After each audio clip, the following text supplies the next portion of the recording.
Well,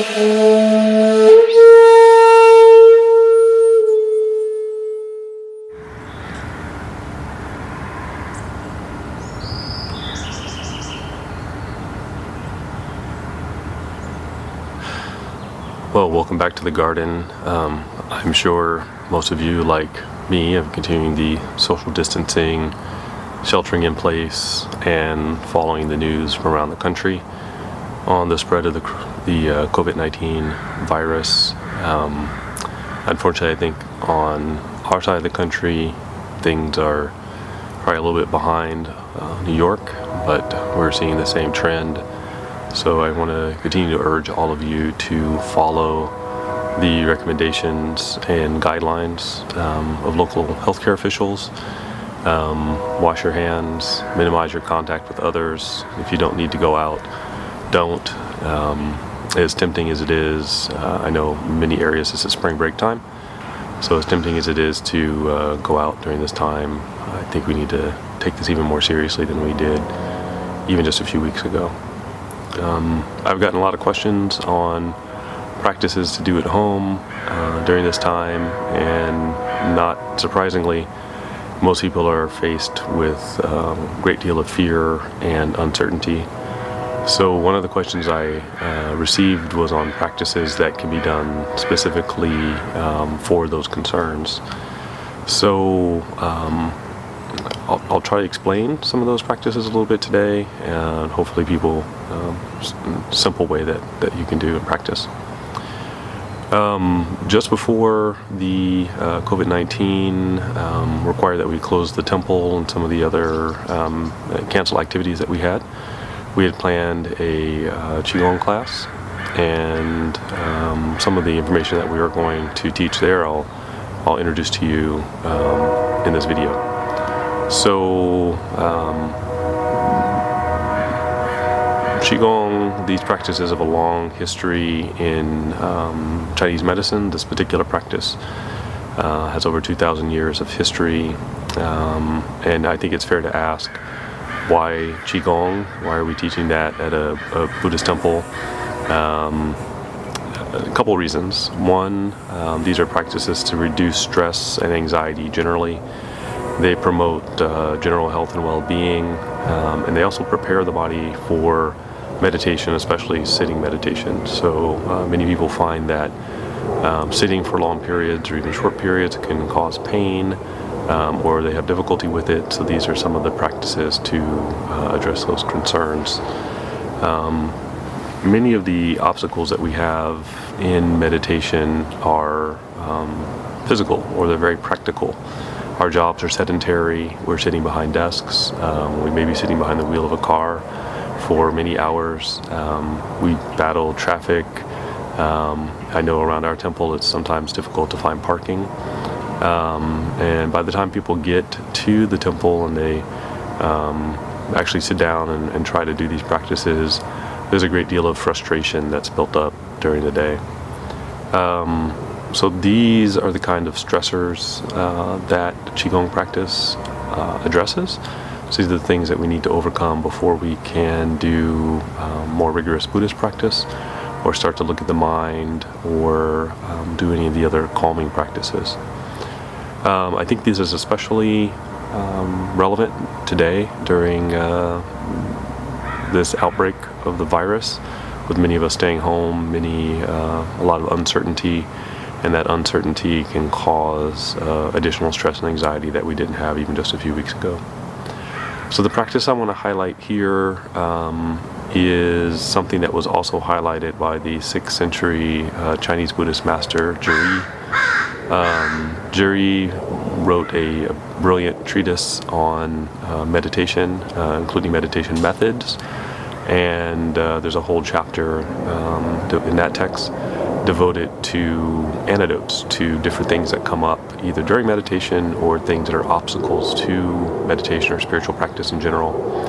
So this, what's sometimes referred to as the 6 syllables practice, or 6 sounds, or 6 types of breath, depending on how it's translated. That's what we're going to be introducing this evening. So Zhiyi referred to this practice as a skillful means for meditators. And it's something that I learned many years ago, and I've heard from other students that they find very useful. So I would highlight there's a lot of different ways to practice this. There's ways of doing it as a standing practice. You can do it as a sitting practice. There's oftentimes movements associated. So what I'm going to introduce to you this evening is probably the simplest of those practices. It's just a basic sitting practice. So there are 6 sounds that are associated with this practice. They're all vocalized in Mandarin Chinese. In the description of the video, I'll put the Chinese as well as the pronunciation. They are focused on alleviating a variety of health conditions and strengthening the body, and that's according to the theories of traditional Chinese medicine. So it can address health condition, stress, ailments of various sorts associated with the different organ systems that are recognized in the body according to traditional Chinese medicine. This video is probably a little too short to introduce or explain all of those concepts in depth, but I'll give you a little bit, and then in the future the temple will be teaching these in depth as a deeper level practice and explanation.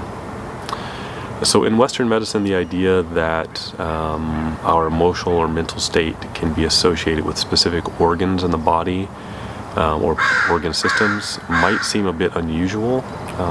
This is very common in the traditional Chinese medicine perspective, but I figured I'd give you a few examples of where we do have these ideas in Western thought. So you often hear people say that they're green with envy, or that they suffer from heartache.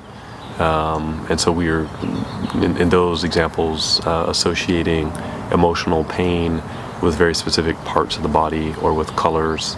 And so we start to see this interplay between the emotional side and the physical side. So this comes up a lot of times in meditation. It can come up right now with people suffering from stress due to the COVID, either if you have friends or family suffering from it, or just watching the nonstop news coverage. I know that's causing anxiety for a lot of people. So in this practice, we're going to focus on the heart.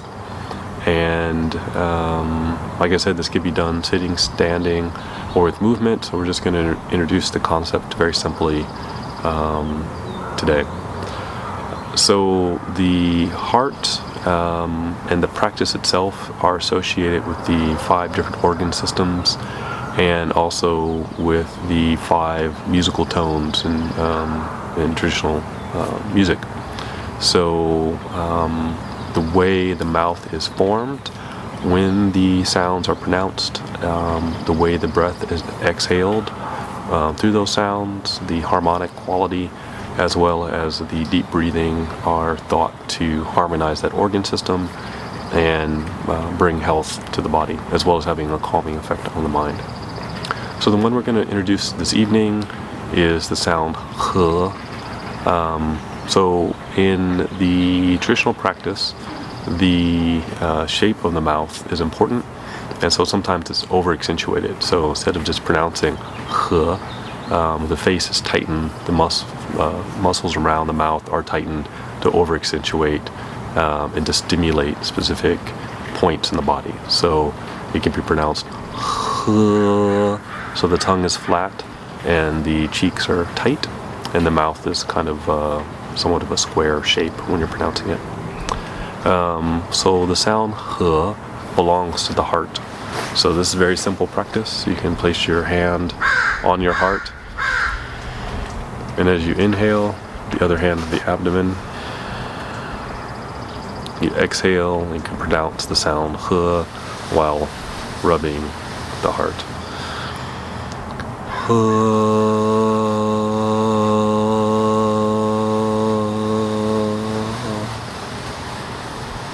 Inhale.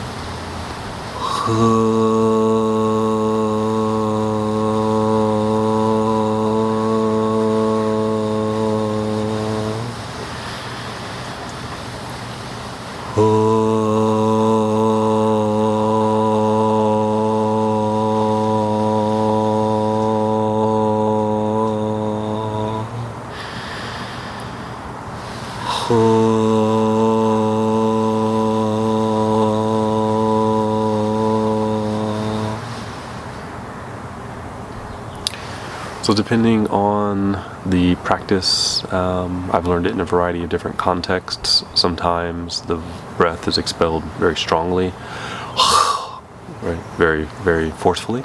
Other times very gently. So you can experiment with either of those methods. You may find that it's very comforting to rub the heart, but this is a way of focusing the mind, harmonizing the mind and breath, and the corresponding effect with the organ systems is to calm the mind. So I want to offer this practice to people out there who I know are suffering from a great deal of anxiety. Many of us, I'm sure, all kinds of things are coming up, thoughts. So this is a very practical practice. You could do this in the morning, evening. You could do it before meditation practice, anytime throughout the day when you feel that you need to harmonize the body a little bit more. I hope everyone out there is doing really well, staying safe. We're continuing to pray for everyone here at the temple, and I'll try to send these messages out as we go through this crisis. But as I said, hopefully as we all can work together to slow the spread of the virus, it's a good opportunity for us to focus on how interconnected we are. And it may not seem like a lot when you wash your hands or you keep your social distance, but it has a tremendous effect on people in our community and across the world. So one more time, thank you very much.